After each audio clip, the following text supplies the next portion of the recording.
비느하스의 아내는 남편이 불경함에도 불구하고 여호와를 경외한 여인이었다. 시부와 남편의 죽음과 그보다도 하나님의 궤를 빼앗겼다는 무서운 소식이 그를 죽게 하였다. 그는 이스라엘의 최후의 희망이 사라졌다는 것을 느끼고 이 불운한 시간에 탄생한 아이의 이름을 이가봇, 즉 영광이 없다고 명명하고 숨을 거두면서 하나님의 궤를 빼앗겼으므로 영광이 이스라엘에게서 떠났다는 말을 슬프게 반복하였다. 그러나 여호와께서는 당신의 백성을 아주 버리지도 아니하시고 이방인의 희열을 오랫동안 허락하지도 않으실 것이었다. 여호와께서는 이스라엘을 형벌하는 도구로서 블레셋 사람을 사용하시고 블레셋 사람을 형벌하는 데는 법궤를 사용하셨다. 과거 시대에는 하나님의 임재가 당신을 순종하는 백성들의 힘과 영광이 되시기 위하여 법궤와 동행하였다. 눈에 보이지 않는 하나님의 임재는 여전히 법궤와 함께 하셔서 당신의 거룩한 율법을 범하는 자들에게 공포와 파멸을 가져다 주실 것이다. 여호와께서는 때때로 당신의 가장 큰 원수를 당신의 백성이라고 공언하는 자들의 불충실을 벌하시는 도구로 사용하신다. 악인들은 이스라엘이 징계를 당하는 것을 보고 한동안 승리의 계가를 부를지 모르나 그들도 역시 거룩하시고 죄를 미워하시는 하나님의 형벌을 당할 때가 올 것이다. 죄악을 품는 곳에는 어디든지 신속하고 정확한 하나님의 형벌이 따를 것이다. 블레셋 사람들은 의기양양하게 법궤를 그들의 중요한 5 성읍 중의 하나인 아스돗으로 옮겨 그들의 신인 다곤 신당에 두었다. 그들은 지금까지 법궤와 동행하던 능력이 저희의 것이 되고 이 능력이 다곤의 능력과 연합하여 아무도 그들을 이겨내지 못할 것이라고 생각하였다. 그러나 이튿날 신전에 들어갈 때에 그들은 깜짝 놀랄 만한 한 광경을 보게 되었다. 다곤 신상이 여호와의 궤 앞에서 엎드러져 그 얼굴이 땅에 닿아 있었다. 사제들이 그 우상을 공손히 일으켜 다시 제자리에 세웠다. 그러나 다음 날 아침에 그들은 다시 그 신상이 이상하게 머리와 손이 끊어진 채 법궤 앞에 쓰러져 있는 것을 발견하였다. 이 우상의 상반신은 사람의 그것과 같고 하반신은 물고기와 같았다. 이제 인간의 모양과 같은 부분은 모두 절단되었고 다만 물고기의 몸만이 남아 있었다. 사제들과 백성들은 공포에 사로잡혔다. 그들은 이 신비스러운 사건을 그들 자신과 그들의 우상들이 히브리인의 하나님 앞에서 멸망당할 것을 예고하는 불길한 징조로 생각하였다. 그들은 이제 법궤를 그들의 신전에서 옮겨 어떤 건물 속에 따로 두었다. 아스돗 거민들은 비참하고도 치명적인 질병으로 침을 당하였다. 백성들은 이스라엘의 하나님이 애굽에 내리신 재앙을 기억하고 그들이 당하는 고통은 그들 중에 법궤가 있기 때문이라고 말했다. 그들은 법궤를 가드로 옮기기로 결정하였다.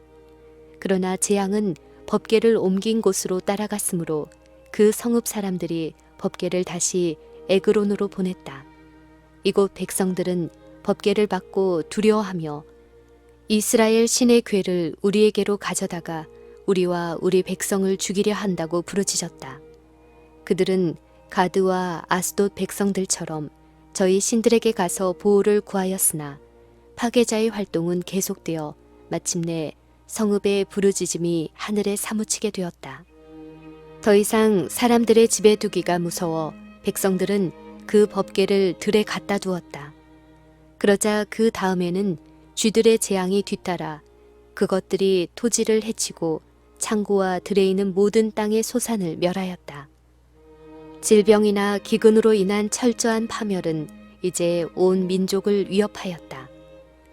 7개월 동안 법궤는 블레셋에 머물러 있었으나 이 모든 기간에 이스라엘 백성들은 법궤를 찾으려고 노력하지 않았다. 그러나 블레셋 사람들은 전에 저희가 법궤를 취하려고 고심했던 것처럼 이제는 법궤를 없애려고 고심하였다.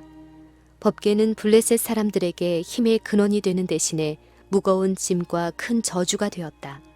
그러나 법궤가 가는 곳에는 어디든지 하나님의 형벌이 따랐으므로 그들은 어떻게 해야 좋을지 알지 못했다. 백성들이 그 나라의 방백들과 제사장들과 복술자들을 함께 불러 진지하게 묻기를 우리가 여호와의 궤를 어떻게 할꼬 그것을 어떻게 본처로 보낼 것을 우리에게 가르치라고 하였다.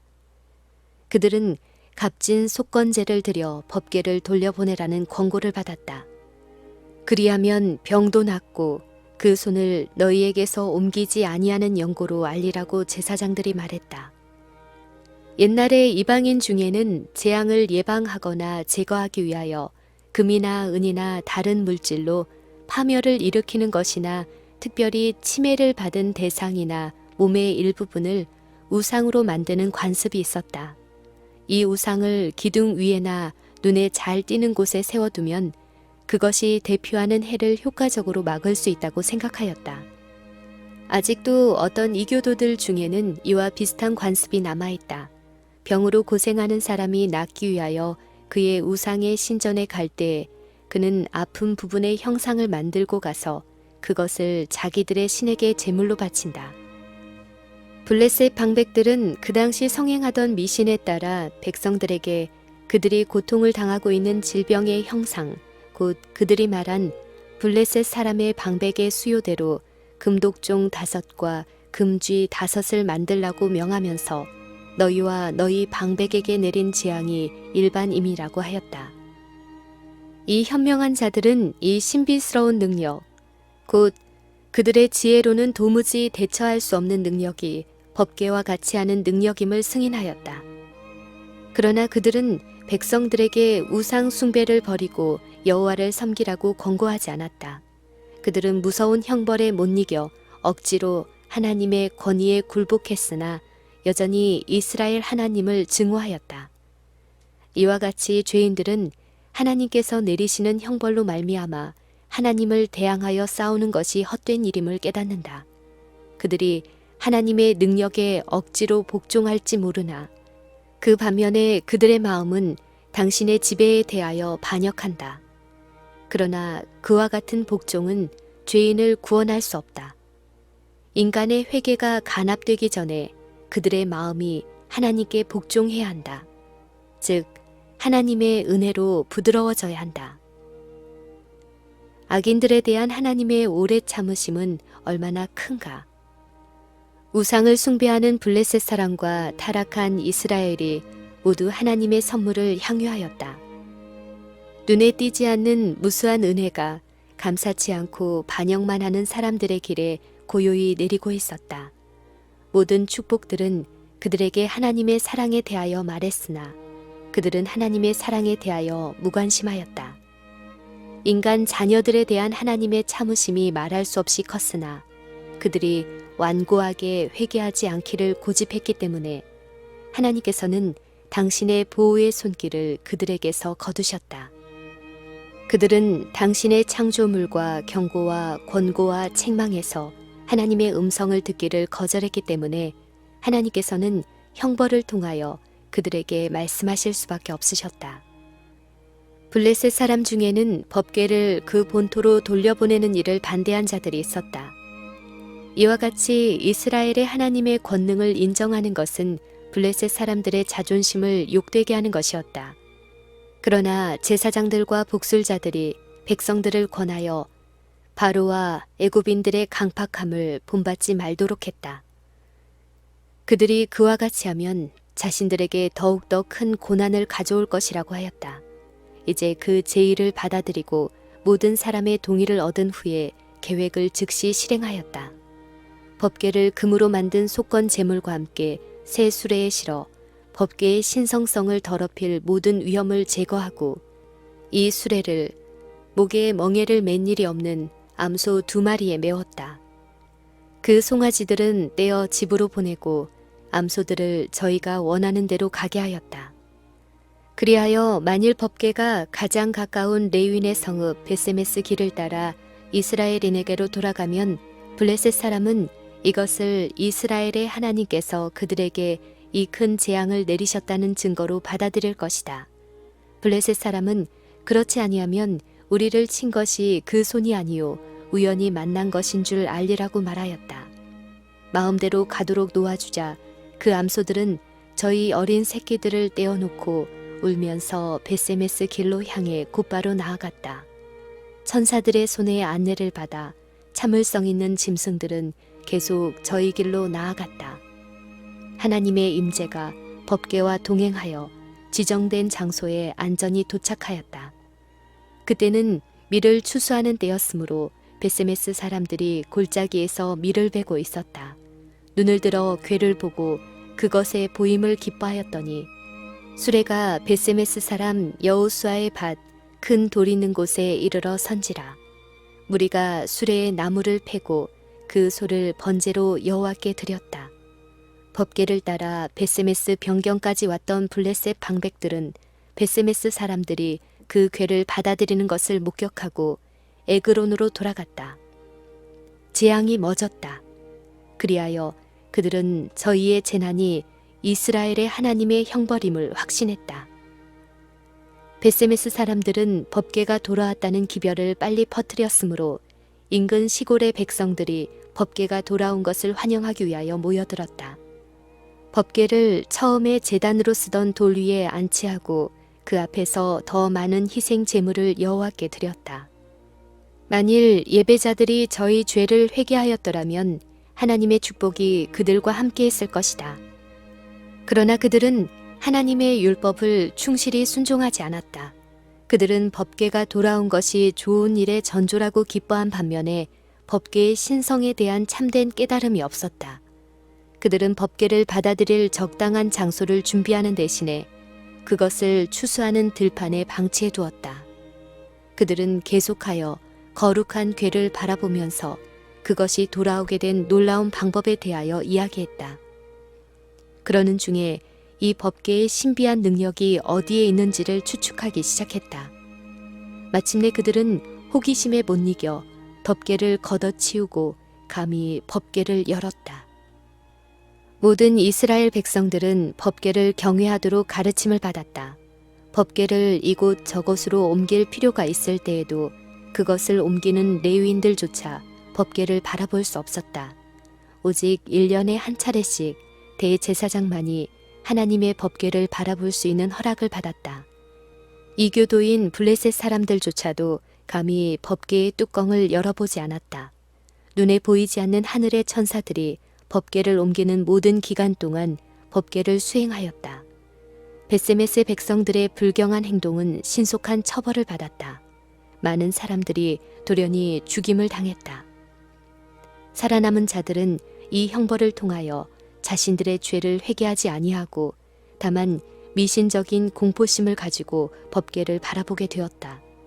벳세메스의 사람들은 법궤를 다른 곳으로 옮기기를 갈망하였으나 감히 그것을 옮기지 못하고 기럇 여아림 거민에게 사자를 보내어 그들에게 법궤를 가져가도록 요청하였다. 이곳 주민들은 큰 기쁨으로 신성한 궤를 환영하였다. 그들은 이것을 순종하고 충성하는 자들에 대한 하나님의 은총의 보증으로 알았다. 그들은 장엄한 기쁨으로 법궤를 그들의 성읍으로 옮겨와 레위 사람 아비나답의 집에 안치하였다. 아비나답은 그 아들 엘리아살에게 명하여 법궤를 돌보게 하였고 법궤는 여러 해 동안 그곳에 머물러 있었다. 여호와께서 처음으로 한나의 아들에게 당신을 나타내신 때로부터 이제까지 온 나라는 사무엘이 선지자의 직분에 부르심을 받았다는 것을 인정하였다. 사무엘은 그 의무가 고통스럽고 괴로운 것이었지만 엘리의 집에 대한 하나님의 경고를 충실히 전달함으로 여호와의 사신으로서의 자신의 성실성을 입증하였다. 여호와께서 그와 함께 계셔서 그 말로 하나도 땅에 떨어지지 않게 하시니 단에서부터 부엘세바까지의 온 이스라엘이 사무엘은 여호와의 선지자로 세우심을 입은 줄을 알았더라. 이스라엘 백성들은 거족적으로 여전히 참 종교를 버리고 우상 숭배에 빠져 있었으므로 그에 대한 형벌로 블레셋 사람들의 속박에 머물러 있게 되었다. 이 기간 중 사무엘은 전국 각 성읍과 동리들을 순회하며 백성들의 마음을 그들의 조상의 하나님께로 돌리려고 노력하였으나 그의 노력은 좋은 결과를 얻지 못하였다. 20년간 원수의 압박으로 고생을 당한 후에야 이스라엘 백성들은 여호와를 사모하였다. 사무엘은 그들에게 너희가 전심으로 여호와께 돌아오려거든 이방 신들과 아스타롯을 너희 중에서 제하고 너희 마음을 여호와께로 행하여 그만 섬기라 라고 권고하였다.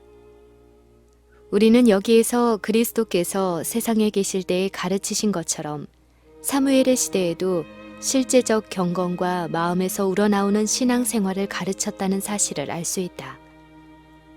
그리스도의 은혜가 없는 신앙의 외형적 형식은 고대 이스라엘에게 아무 가치가 없었다. 그들도 현대 이스라엘과 동일하다. 오늘날도 고대 이스라엘이 경험한 것과 같은 참 마음에서 우러나오는 신앙의 부흥이 필요하다. 회개는 하나님께로 돌아가려고 하는 자들이 모두 내딛어야 할 첫 단계이다.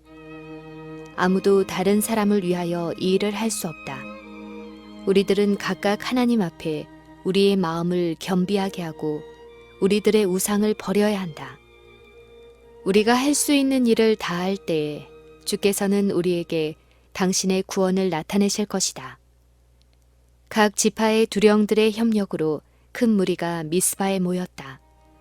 이곳에서 엄숙한 금식을 실시했다. 백성들은 깊이 겸비하면서 저희 죄를 자복하였다. 그리고 그들이 들은 교훈을 순종한다는 결심의 증거로 사무엘에게 사사의 권한을 주었다. 블레셋 사람은 이 모임을 전쟁을 위한 집결로 오인하고 강한 군대를 보내어 그들의 계획이 성숙되기 전에 이스라엘 백성을 분산시키고자 하였다. 블레셋인이 접근한다는 소식을 듣고 이스라엘 사람들은 몹시 두려워하였다.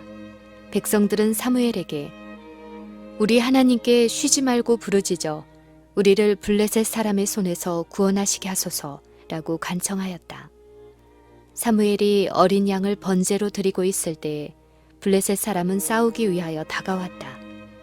그때에 불과 연기가 우레 가운데서 시내산에 강림하시고 이스라엘 자손을 위하여 요단강에 길을 내셨던 전능하신 하나님께서 다시 당신의 능력을 나타내셨다. 맹렬한 폭풍이 진군하는 군대를 쳐서 땅은 강한 전사들의 시체로 덮였다. 이스라엘 사람들은 겁에 질려 말없이 서 있었다. 그들은 희망과 공포심으로 떨었다. 그들의 원수의 사륙을 바라볼 때에 그들은 하나님께서 저들의 회개를 간합하셨다는 사실을 알았다. 그들은 전쟁에 대한 아무 준비가 없었지만 사륙된 블레셋 사람들의 무기를 탈취하여 도망하는 군대를 백갈까지 추격하였다. 이 현저한 승리는 20년 전에 이스라엘이 블레셋 사람 앞에서 패하여 제사장들이 살해되고 하나님의 법궤를 빼앗겼던 바로 그 전쟁 마당에서 거뒀다. 각 개인과 마찬가지로 민족들에게 있어서도 하나님을 순종하는 길은 안정과 행복의 길인 반면 범죄의 길은 그들을 재난과 패배로 인도할 뿐이다. 블레셋 사람은 이제 완전히 정복당하여 이스라엘에게서 탈취한 요새들을 도로 내주고 여러 해 동안 적대 행위를 하지 않았다. 다른 민족들도 이 모본을 따랐으므로 이스라엘 사람들은 사무엘의 1인 정치가 마칠 때까지 평화를 누렸다. 사무엘은 그때 일을 잊지 않도록 하기 위해 미스바와 센 사이에 큰 돌을 기념비로 세웠다. 사무엘은 이것을 에베네셀, 즉 도움의 돌이라 부르고 백성들에게 여호와께서 여기까지 우리를 도우셨다고 말하였다.